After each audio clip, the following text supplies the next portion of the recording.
નમસ્કાર વિદ્યાર્થી મિત્રો, આજના આ વિડિયો લેક્ચરની અંદર આપનું સ્વાગત છે।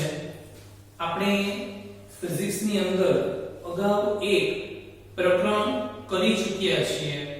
હવે આજે આપણે ફિઝિક્સ નું એક નવું પ્રકરણ 10 પ્રકાશ, પરાવર્તન અને વક્રીભવન છે એ આપણે શરૂ કરવા જઈ રહ્યા છીએ। ધોરણ 8 ની અંદર તમે વક્રીભવન અને પરાવર્તનની થોડી ઘણી માહિતી છે એ મેળવેલી હોય છે।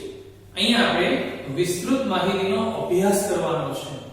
સૌપ્રથમ આપણે પ્રશ્નની ચર્ચા કરશું। સામાન્ય એવો પ્રશ્ન કે પ્રકાશ એટલે શું, તેના અથવા એમ કહી શકીએ તેનું સ્વરૂપ જણાવો।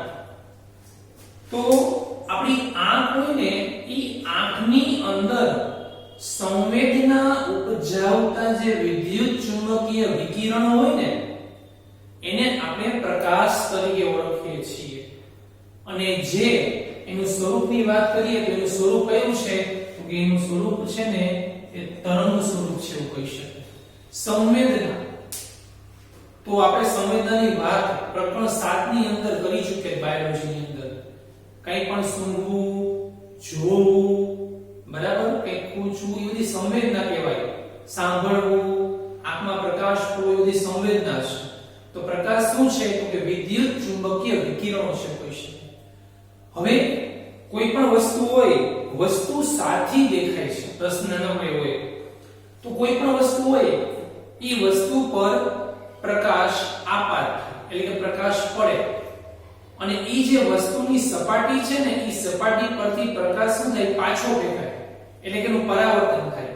તો એ જે પરાવર્તન થવાની ક્રિયા છે એને શું કહેવામાં આવે છે?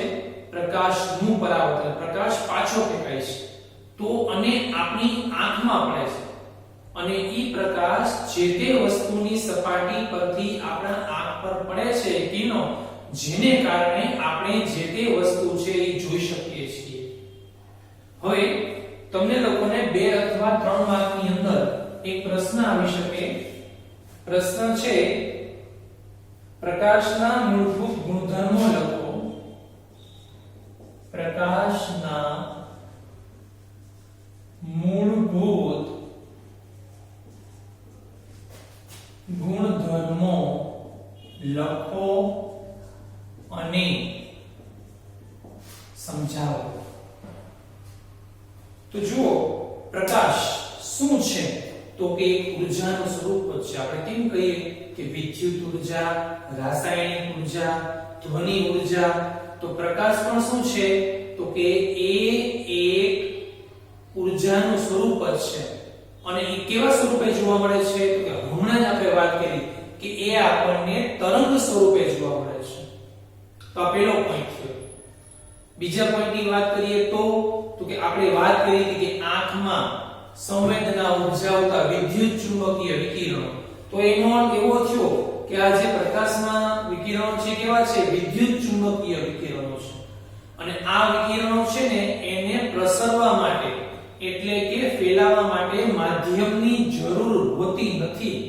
અને યાદ રાખજો, માધ્યમની જરૂર ન પડતી હોય ને, એવા તરંગોને બિન યાંત્રિક તરંગ કહેવામાં આવે છે। આપણે ધોરણ 9 ની અંદર ધ્વનિ ચેપ્ટરની અંદર એનો અભ્યાસ કરી ચૂક્યા છીએ। યાંત્રિક તરંગ કોને કહેવાય? તો કે માધ્યમની જરૂર પડતી હોય ને, અહીંયા પ્રકાશ છે ને, એને પ્રસરવા માટે માધ્યમની જરૂર નથી પડતી। તો માધ્યમની જરૂર નથી પડતી એટલા માટે એને કેવા કહેવાય? બિન યાંત્રિક તરંગો કહેવાય છે। શૂન્ય અવકાશમાં પ્રકાશની ઝડપની વાત કરીએ તો 3 × 10⁸ મીટર પ્રતિ સેકન્ડ। શૂન્ય અવકાશમાં આ પ્રકાશની ઝડપ થઈ છે। કેટલી છે? 3 × 10⁸ મીટર પ્રતિ સેકન્ડ જેટલી ઝડપ થઈ છે। હવે આને આપણે કિલોમીટરમાં ફેરવીએ તો શું આવે? તો આવી રીતે આવે 3 × 10⁵ કિલોમીટર પ્રતિ સેકન્ડ। કારણ કે 1 કિલોમીટર બરાબર કેટલા થાય 1000 મીટર થાય તો 1 કિલોમીટરને મીટરમાં કન્વર્ટ કરે બંને વસ્તુ સાચી છે દ્રશ્ય પ્રકાશની તરંગલંબાઈની વાત કરીએ તો એ 4 × 10⁻⁷ મીટર એટલે તમે એમ કહી શકો 4000 એંગસ્ટ્રોમ આને બોલે એંગસ્ટ્રોમ થી 8 × 10⁻⁷ મીટર એટલે 8000 એંગસ્ટ્રોમ હોય છે એક એંગસ્ટ્રોમ એટલે 10 ની કેટલી ઘાત થાય વિચારો 10 ની 10 ઘાત મીટર થાય એવું કહી શકાય સોરી એક એંગસ્ટ્રોમ બરાબર 10 ની -10 ઘાત મીટર થાય એવું આપણે કહી શકીએ છીએ તો દ્રશ્ય પ્રકાશની તરંગલંબાઈ છે તમે આ વસ્તુમાં યાદ રાખી શકો છો અને એંગસ્ટ્રોમમાં પણ યાદ રાખી શકો છો જ્યારે કોઈ પણ પ્રકાશ છે એ પારદર્શક માધ્યમમાં ગતિ કરે છે તો પારદર્શક માધ્યમમાં ગતિ કરે છે તો એની ઝડપમાં શું થાય છે એની ઝડપમાં ઘટાડો થાય છે પછી આપણી પાસે ચળકતી એવી લીસી સપાટી છે તો ચળકતી લીસી સપાટી હોય તો એની અંદર જ્યારે પ્રકાશ આપાત થાય તો એનું શું થાય પરાવર્તન થાય અને જો એ પારદર્શક હોય તો કે એનું વક્રીભવન થાય તો આ બધા મુદ્દાઓ છે શેના થયા તો કે બધા મુદ્દાઓ છે ને પ્રકાશના મૂળભૂત ગુણધર્મો થયા હવે આકૃતિ દોરું છું જેના આધારે તમને આપાત કિરણ વક્રીભૂત કિરણ એની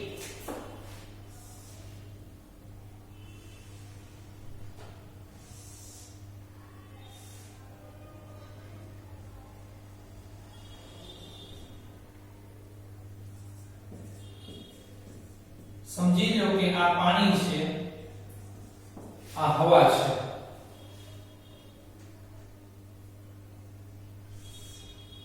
હવે જુઓ આ સપાટી છે આ સપાટી શું કરે છે તો કે બે માધ્યમોને અલગ પાડે છે બે માધ્યમ તો કે એક હવાનું માધ્યમ થયું ને એક કયું થયું પાણીનું માધ્યમ થયું આગળ આપણને પ્રકાશના વક્રીભવનની વ્યાખ્યા આવશે હવે આ જે સપાટી છે ને એના ઉપર જે કિરણ પડે છે ને એને કયું કિરણ કહેવાય એને આપાત કિરણ કહેવાય હવે આપાત કિરણ શું છે તો હવામાંથી કયા માધ્યમમાં આવશે પાણીના માધ્યમમાં આવશે વંકાય છે એ જે કિરણ છે ને એને વક્રીભૂત કિરણ કહેવાય છે અને જ્યાં સપાટી પરથી પાછું પડે છે ને એને પરાવર્તિત કિરણ તરીકે ઓળખવામાં આવે છે તો આ પ્રકાશના મૂળભૂત ગુણધર્મો થયા હવે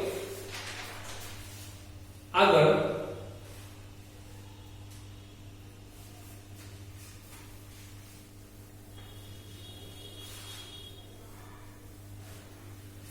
નાનો એવો પ્રશ્ન છે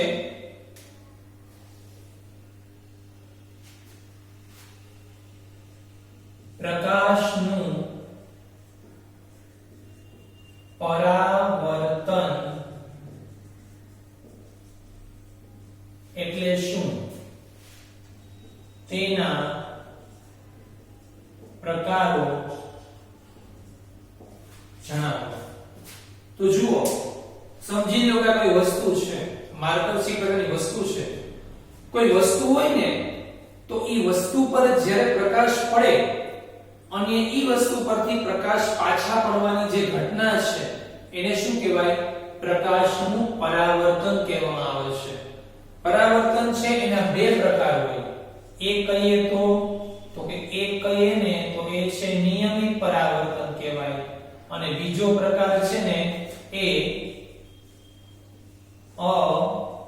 અનિયમિત પરાવર્તન તરીકે ઓળખવામાં આવે છે હવે આ પ્રશ્ન પૂછણો એક પ્રશ્ન બીજી રીતે પૂછાઈ શકે કે પ્રકાશનું નિયમિત અને અનિયમિત પરાવર્તન છે એ કોને કહેવામાં આવે છે એ તમારે વાત કરવાની છે ઓકે જુઓ સમજી લો હું અહીં આકૃતિ દોરું છું આ શું છે તો કે આ સમતલ એવી લીસી સપાટી છે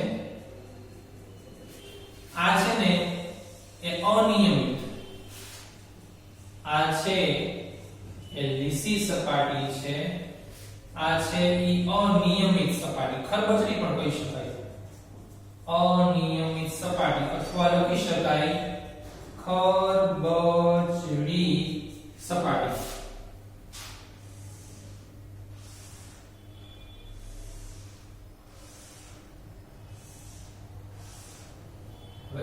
નીચે એરા કરું છું એ શું છે તો કે ઈ છે ને ઈ આપાત કિરણ છે અને ઉપર તરફ એરા છે ઈ પરાવર્તિત કિરણ છે બરાબર તો આ બધા શું છે આ બધા પરાવર્તિત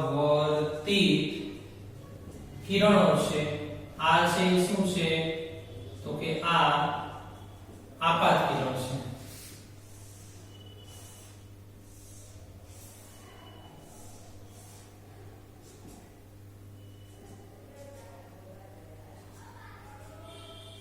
તમે જોઈ શકો છો જુઓ અહીંયા પેલા પ્રકાશનું કિરણ પુંજ એટલે શું કહેવાય તો કે કિરણો હોય ને એ પ્રકાશના કિરણોનો જે સમૂહ હોય ને એને કિરણ પુંજ તરીકે ઓળખવામાં આવે છે હવે તમે પહેલી આકૃતિ જુઓ તો પહેલી આકૃતિમાં એવું કીધું છે કે આ બધા પ્રકાશના કિરણો છે એ કેવી તો કે સમતલ લીસી સપાટી પર પડે છે અહીંયા સપાટી કેવી છે અલગ થઈ ગઈ છે ખરબચડી થઈ ગઈ છે તો હવે અહીંથી જુઓ પ્રકાશ શું છે પાછો વળે બે જગ્યાએથી પાછો વળે છે પણ અહીંયા જે પરાવર્તિત કિરણો છે ને એ કોઈ એક ચોક્કસ દિશામાં જાય છે અહીંયા તો કોઈ એક ચોક્કસ દિશામાં જતા નથી તો એ અનિયમિત પરાવર્તન થયું અનિયમિત પરાવર્તન થયું વ્યાખ્યા તમને પૂછે 3 માર્કમાં પૂછાય આટલું તમારે દોરવી પડે હા તો વ્યાખ્યા આપણે કહી શકીએ કે જ્યારે પ્રકાશનું સમાંતર કિરણપુંજ ચળકતી લીસી સપાટી પર આપાત થઈ પરાવર્તિત કિરણપુંજ કોઈ ચોક્કસ દિશામાં સમાંતર રહે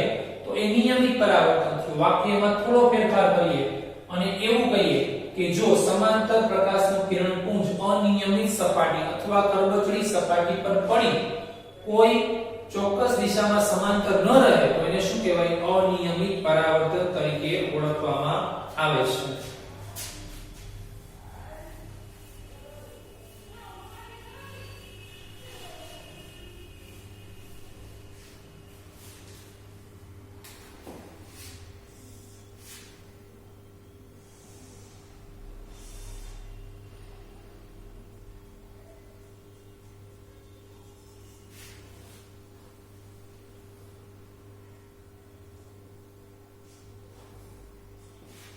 આ છે આપાત કિરણ થયું આ છે પરાવર્તિત કિરણ થયું આ જે કોણ છે ને એ આપાત કોણ થયો આ કોણ છે ને એ પરાવર્તન કોણ થયું પ્રશ્ન છે તમારે પ્રકાશના પરાવર્તનના કિસ્સાની અંદર આપાત કોણ અને પરાવર્તન કોણની વ્યાખ્યા આપવાની છે આપાત કોણ અને પરાવર્તન કોણની વ્યાખ્યા આપવાની છે જો મેં જે આકૃતિ દોરેલી છે ઈ આકૃતિ છે ને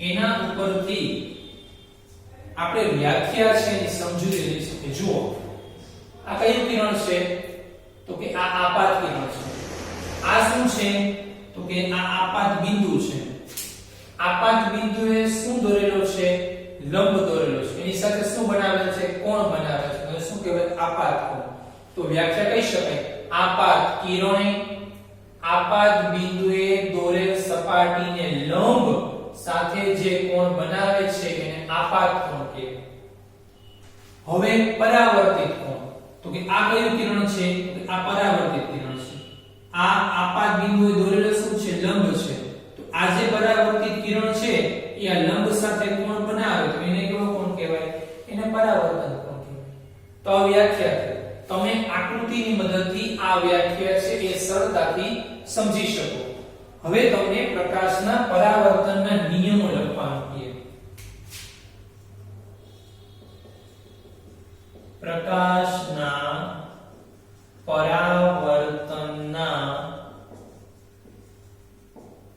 નિયમો લખો એમ કે તો જુઓ આ કયો કોણ છે આપાત કોણ છે આ કયો કોણ છે પરાવર્તન કોણ છે તો આપાત કોણ અને પરાવર્તન કોણ છે ને એના મૂલ્યો કેવા હોય સમાન હોય આને લગતા દાખલા પણ આવે છે પણ આ વખતે આ દાખલા કેન્સલ કરી નાખ્યા છે એટલે કોર્સમાંથી બાદ કરી નાખ્યા છે એટલે આપાત કોણ અને પરાવર્તન કોણના મૂલ્યો કેવા હોય છે તો કે એના મૂલ્યો સમાન હોય છે બીજી વસ્તુ, આપાત કિરણ, આપાત બિંદુએ દોરેલો લંબ અને પરાવર્તિત કિરણ બધા ક્યાં છે? તો કે બધા એક જ સમતલમાં આવેલા છે. તો આ રીતે પણ તમને બે ગુણની અંદર પ્રકાશના પરાવર્તનના નિયમો પૂછી શકે છે એવું કહી શકાય.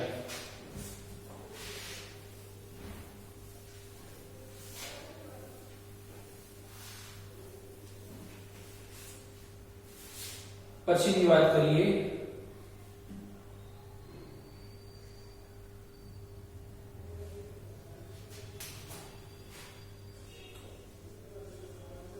વસ્તુનું પ્રતિબિંબ રચાયું છે એમ ક્યારે કહેવાય? પ્રતિબિંબના પ્રકાર વિશે સ્પષ્ટતા કરો. પ્રતિબિંબના પ્રકાર વિશે સ્પષ્ટતા કરો. તો જુઓ, આપણે સૌથી પહેલા પ્રતિબિંબ રચાય છે એ ક્યારે રચાય? તો કોઈ પણ એક વસ્તુ છે, એ વસ્તુના કોઈ એક બિંદુ છે, ન્યાથી પ્રકાશ છે એ આપાત થઈ પછી એનું પરાવર્તન થાય કે વક્રીભવન થાય. તો એ વાસ્તવમાં કોઈ એક બિંદુએ મળતું હોય કે ભાસ થતો હોય તો એને આધારે આપણે એવું કહી શકીએ કે પ્રતિબિંબ રચાય છે. પ્રતિબિંબ છે એના આપણે વાત કરી તો પ્રકાર વિશેની વાત કરી તો એક પ્રકાર છે એ વાસ્તવિક પ્રતિબિંબ આવે,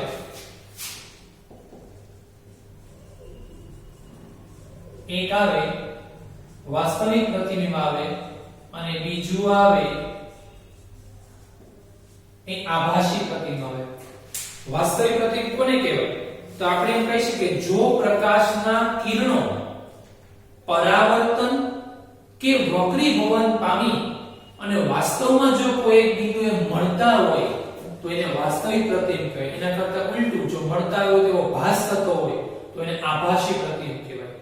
વાસ્તવિક પ્રતિબિંબ હોય ને એ હંમેશા પડદા પર ઝીલી શકાય છે અને જે કેવું હોય છે ઉલટું ઊંધું હોય છે, અને આભાસી પ્રતિબિંબ હોય ને એ પડદા પર ઝીલી શકાતું નથી અને કેવું હોય છે તો કે જતું હોય છે એવું આપણે કહી શકીએ છીએ. તો આ સાથે આજનો લેક્ચર પૂરો થાય છે. જે પ્રશ્ન કરાવ્યા એ પીડીએફ તમને મોકલેલી હોય એમાંથી પાકા કરી જોયા વગર લખવા. હું એ જ પ્રશ્ન કરાવીશ કે જે તમારા કોર્સમાં છે. જો તમને પીડીએફ પ્રશ્નોની આખા ચેપ્ટરની મોકલેલ હોય તો એમાંથી પ્રશ્ન બાદ કરી અને તૈયાર